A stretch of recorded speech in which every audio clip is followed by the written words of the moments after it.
Hello guys, welcome to the channel. Today I'll be showing you how to make palm oil soap, a single oil soap.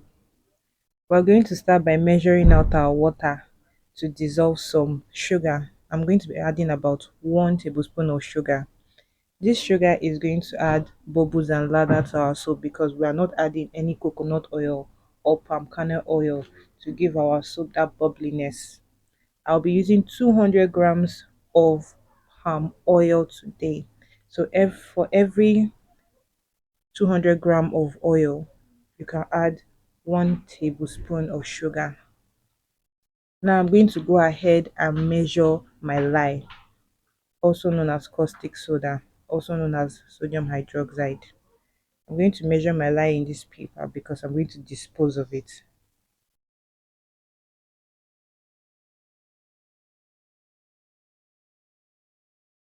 Please do note I've already slightly heated up my palm oil.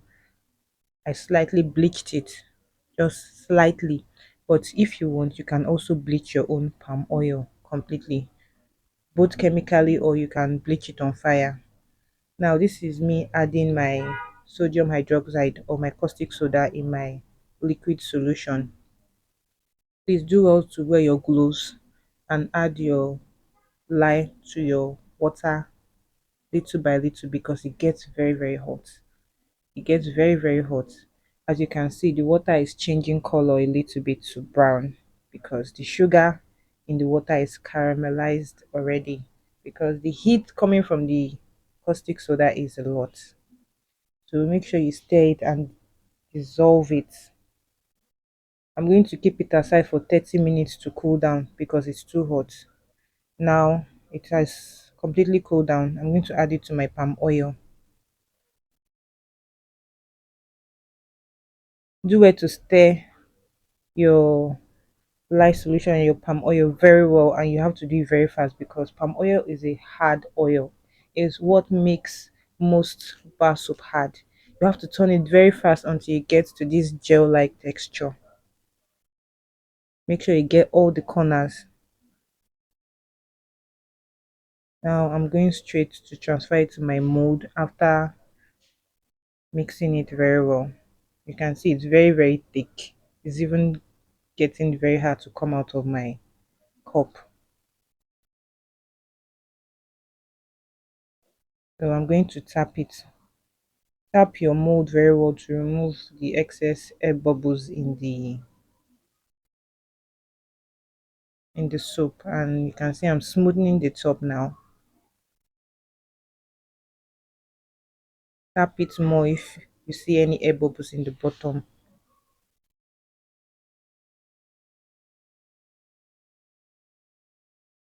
As you can see, I'm still tapping it here because I saw some air bubbles I didn't want in my soap. So you're going to leave this soap to rest for about 3 hours because palm oil is a very hard bar.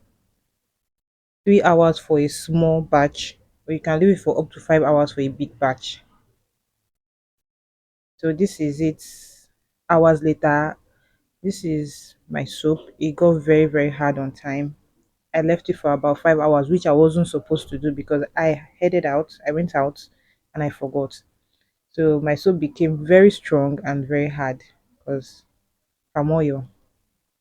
As you can see, I'm trying to cut it here, but it was a little bit tough. It was already cracking, but it still came out fine. You can see it's hard.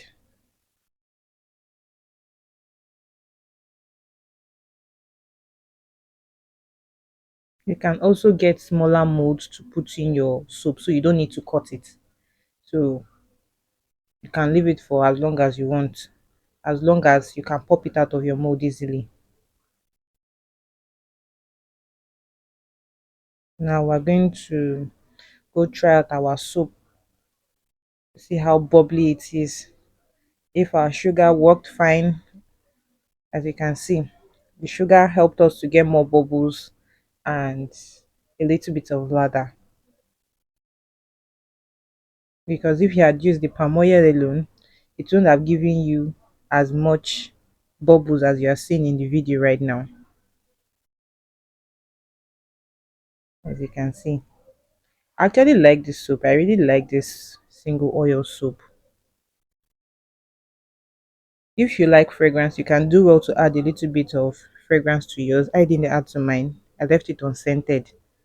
As you can see, it worked well. It cleansed my hands, washed.